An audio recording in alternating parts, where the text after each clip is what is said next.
हाल ही में अमेरिकी कांग्रेस यानी अमेरिका की संसद से भारत के लिए एक बड़ी खबर सामने आई है। खबर ये है कि अमेरिकी कांग्रेस में एक रेजोल्यूशन यानी एक प्रस्ताव पेश किया गया है जिसमें अरुणाचल प्रदेश को भारत के हिस्से के तौर पर आधिकारिक मान्यता देने की बात की गई है। साथ ही ये जो प्रस्ताव है ये मैकमोहन रेखा को भी भारत और चीन के बीच एक अंतर्राष्ट्रीय सीमा के तौर पर स्वीकार करता है। जाहिर तौर पर कई जानकारों का मानना है कि इस पूरे प्रस्ताव की वजह से भारत अमेरिका समीकरणों के बीच, इसके अलावा भारत और चीन समीकरणों के बीच हमें खासा बदलाव देखने को मिल सकते हैं। आज इस वीडियो में हम इसी विषय से संबंधित तमाम पहलुओं को जानने की कोशिश करेंगे। मेरा नाम है अक्षय और आपका स्वागत है दृष्टि आईएएस की इस नई वीडियो में। चलिए वीडियो की शुरुआत करते हैं और सबसे पहले वीडियो की रूपरेखा को समझ लेते हैं। तो वीडियो में सबसे पहले हमने न्यूज यानी खबर की बात की। खबर को जानने के बाद हम अमेरिका के हालिया कदम की बात करेंगे, हालिया प्रस्ताव को समझने की कोशिश करेंगे।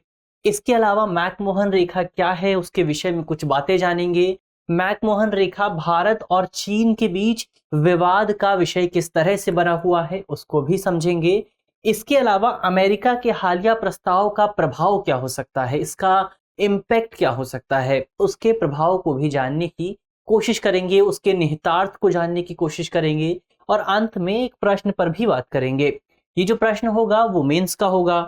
इसके अलावा ये जो पूरा विषय है वो मुख्य तौर पर सामान्य अध्ययन प्रश्न पत्र 2 से संबंधित है और आप इसे अंतर्राष्ट्रीय संबंध जैसे खंडों से जोड़कर देख सकते हैं। चलिए वीडियो की शुरुआत करते हैं और सबसे पहले अमेरिका के हालिया प्रस्ताव के बारे में कुछ बुनियादी बातों को जान लेते हैं। तो हमने बात की कि ये जो प्रस्ताव है वह अमेरिकी कांग्रेस यानी कि सीनेट में पेश किया गया है।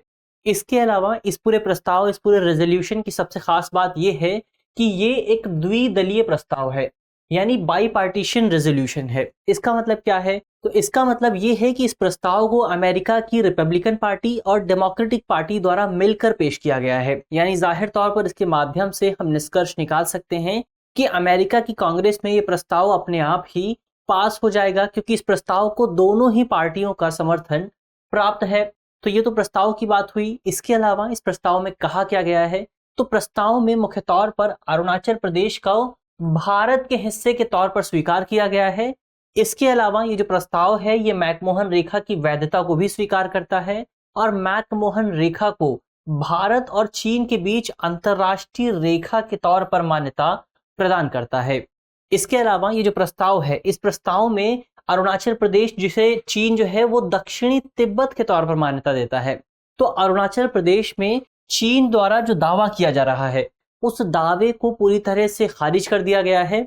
इसके अलावा इस प्रस्ताव में कहा गया है कि ये जो दावा है, चीन जो दक्षिणी तिब्बत के तौर पर अरुणाचल प्रदेश पर दावा कर रहा है, ये दावा पूरी तरह से चीन की विस्तारवादी नीति का हिस्सा है, पूरी तरह से आक्रामक है और अमेरिका ने चीन की इस नीति को पूरी तरह से गलत ठहराया है। यानी जाहिर तौर पर अमेरिका ने अपने इस प्रस्ताव के माध्यम से कहीं ना कहीं भारत का समर्थन करने का प्रयास किया है। तो ये तो इस प्रस्ताव की बात हुई। अब आगे बढ़ते हैं और सबसे पहले मैकमोहन रेखा के बारे में कुछ बुनियादी बातों को जान लेते हैं। तो ये जो मैकमोहन रेखा है ये भारतीय क्षेत्र और तिब्बती क्षेत्र के बीच एक अंतरराष्ट्रीय रेखा के तौर पर, एक बाउंड्री लाइन के तौर पर काम करती है। लेकिन ये जो तिब्बती क्षेत्र है ये वर्तमान समय में चीन के अधीन में है, चीन के नियंत्रण में है। तो मैकमोहन रेखा को हम अक्सर भारत और चीन के बीच अंतरराष्ट्रीय रेखा के तौर पर भी स्वीकार करते हैं। और ये जो रेखा है, ये जो लाइन है, ये जो बाउंड्री है, इस बाउंड्री की कुल लंबाई तकरीबन 890 किलोमीटर के आसपास है। इस पूरी रेखा को मुख्य तौर पर 24 और 25 मार्च 1914 को स्वीकार किया गया था दोनों देशों यानी कि भारत, ब्रिटिश भारत और जो तिब्बती क्षेत्र था, उन दोनों के प्रतिनिधियों के बीच एक समझौता हुआ था जिसे आज हम शिमला समझौते के नाम से जानते हैं। और इसी समझौते के माध्यम से पूर्वी हिमालयी क्षेत्र में एक रेखा निर्धारित करने की कोशिश की गई थी, एक बाउंड्री डिसाइड करने की कोशिश की गई थी, जो बाउंड्री तिब्बत और भारत के बीच, तिब्बत और भारत को अलग करती है, इनके बीच एक सीमा का निर्धारण करती है। इसके अलावा इस संबंध में इस रेखा को निर्धारित करने के लिए मुख्य तौर पर अक्टूबर 1913 से जुलाई 1914 के बीच एक सम्मेलन आयोजित किया गया था, एक कॉन्फ्रेंस आयोजित की गई थी, जिस कॉन्फ्रेंस की अध्यक्षता की थी जनरल सर हेनरी मैकमोहन द्वारा और इन्हीं के नाम पर इस पूरी लाइन के नाम को रखा गया है। इसके अलावा ये जो लाइन है ये शिमला समझौते के तहत आई थी और शिमला समझौते को करने में भी जनरल मैकमोहन की बहुत बड़ी भूमिका मानी जाती है। तो ये तो नाम की बात हुई। इसके अलावा इस लाइन के विषय में, इस इंटरनेशनल बाउंड्री के विषय में एक विशेष बात यह है कि एक तरफ तो भारत इस पूरी लाइन को स्वीकार करता है, इस पूरी लाइन को मान्यता प्रदान करता है, लेकिन चीन इस पूरी लाइन को मान्यता नहीं देता है। चीन इस लाइन को स्वीकार नहीं करता है। क्यों नहीं करता है, उस पर हम आगे बात करेंगे। फिलहाल हमें मैकमोहन रेखा के बारे में और कुछ बातें जान लेनी जरूरी है। तो ये तो बात हुई मैकमोहन रेखा की। ये भारत का जो है नॉर्थ ईस्टर्न एरिया है, यहाँ पर अरुणाचल प्रदेश है, और ये जो पूरी लाइन है मैकमोहन लाइन, ये लाइन यहाँ पर म्यांमार के आसपास से शुरू होती है और आगे चलकर भूटान तक जाती है। तो यहाँ पर ये पूरी लाइन है और ये पूरी लाइन भारत और चीन को विभाजित करती है। दरअसल ये वाला जो हिस्सा है ये तिब्बत का हिस्सा है, लेकिन 1950 में चीन ने तिब्बत पर अपना कब्जा कर लिया था, उसको अवैध तरीके से अपने अधीन ले लिया था। तो इसी वजह से वर्तमान समय में इस लाइन को चीन और भारत के बीच रेखा के तौर पर देखा जाता है।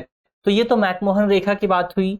अब आगे बढ़ते हैं और बात करते हैं कि मैकमोहन रेखा को लेकर आखिर भारत और चीन के बीच विवाद क्या है, उस विवाद को समझने की कोशिश करते हैं। तो हमने बात की कि भारत और चीन के बीच ये जो लाइन निर्धारित की गई है, ये लाइन मुख्य तौर पर शिमला समझौते के तहत निर्धारित की गई थी। अब शिमला समझौते में ये प्रावधान था कि अरुणाचल प्रदेश का जो तवांग एरिया है और उससे दक्षिण का जो क्षेत्र है, उस पूरे दक्षिण के क्षेत्र को हम ब्रिटिश भारत का हिस्सा मानेंगे, यानी आजादी के बाद ये पूरा हिस्सा भारत का हिस्सा बन जाएगा। तो ये तो प्रावधान हमें इसमें देखने को मिला, लेकिन चीन द्वारा इस पूरे समझौते को मान्यता नहीं दी गई। चीन इस समझौते को स्वीकार नहीं करता है, क्योंकि चीन का मानना है कि जो तिब्बत है वो हमेशा से चीन का हिस्सा रहा है। और जब इस पूरे समझौते पर हस्ताक्षर किए गए थे, क्योंकि तिब्बत के प्रतिनिधियों को इस समझौते को स्वीकार करने की कोई भी शक्ति प्राप्त नहीं थी, क्योंकि तिब्बत के प्रतिनिधियों ने चीन से इस संबंध में कोई भी सलाह मशवरा नहीं किया था, कोई भी राय नहीं ली थी। तो ऐसे में चीन इस पूरे समझौते को स्वीकार नहीं करता है, और यही वजह है कि चीन का मानना है कि ये जो शिमला समझौता है, इस शिमला समझौते के प्रावधान किसी भी तरह से चीन पर लागू नहीं होते हैं। वहीं दूसरी ओर भारत इस पूरे तर्क का विरोध करता है।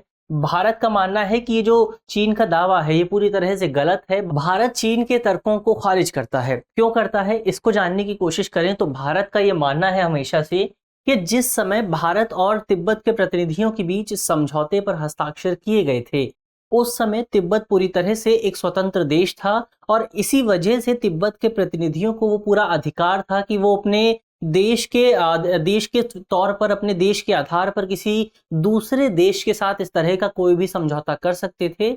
इसी वजह से ये जो पूरा समझौता है पूरी तरह से वैध है, और मैकमोहन जो लाइन है वो भारत और तिब्बत के बीच या फिर भारत और चीन के बीच सीमा का निर्धारण करती है। तो हमने बात की चीन के तर्कों की और हमने बात की भारत के तर्कों की।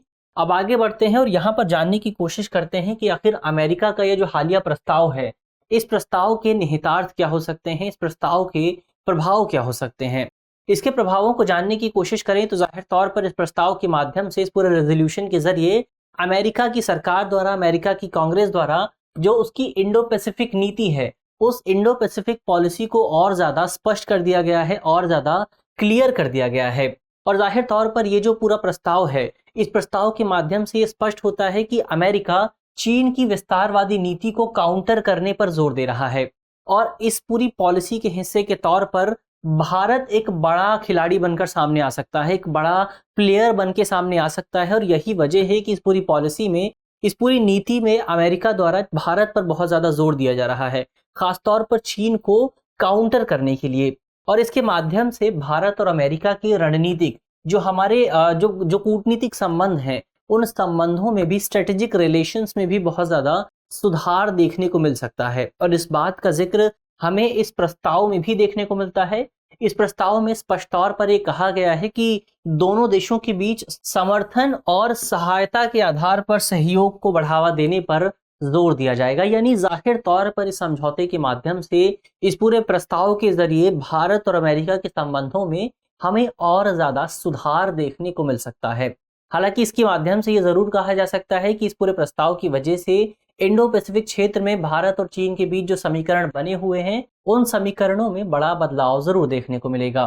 तो ये तो निष्कर्ष की बात हुई, इसके प्रभावों की बात हुई। अब अंत में इस पूरे विषय से जुड़े एक प्रश्न की भी बात कर लेते हैं। आज का हमारा प्रश्न है कि इंडो पैसिफिक क्षेत्र में चीन के बढ़ते वर्चस्व को काउंटर करने में भारत अमेरिका के रणनीतिक संबंध महत्वपूर्ण साबित हो सकते हैं। आपको इस कथन का विश्लेषण करना है, यानी आपको बताना है कि किस तरह से भारत और अमेरिका के जो रणनीतिक संबंधों में सुधार दिख रहा है, वो सुधार किस तरह से इस पूरे क्षेत्र में चीन के बढ़ते वर्चस्व, इसके अलावा चीन की जो विस्तारवादी नीति है, उस नीति से निपटने में कितने सहायक हो सकते हैं। आपको इस पूरे विषय पर 250 शब्दों में अपने जवाब को लिखना है।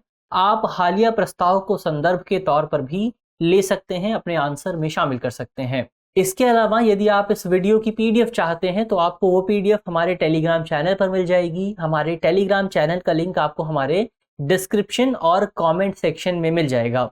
तो मुझे उम्मीद है कि इस वीडियो के जरिए जिन बिंदुओं पर चर्चा की गई है वो आपको समझ में आएंगे, और यदि आपके प्रश्न पत्र में इनसे जुड़ा कोई भी सवाल आता है तो आप उसे आसानी से हल कर सकेंगे। इसके अलावा आपको याद होगा कि हमने आपके लिए पीटी रिवीजन सीरीज की शुरुआत की है, तो जाहिर तौर पर आप उस सीरीज को देखना बिल्कुल ना भूलें। वो सीरीज आपके लिए बहुत ज़्यादा इंपॉर्टेंट साबित हो सकती है। मिलते हैं आपसे अगली वीडियो में, तब तक के लिए धन्यवाद।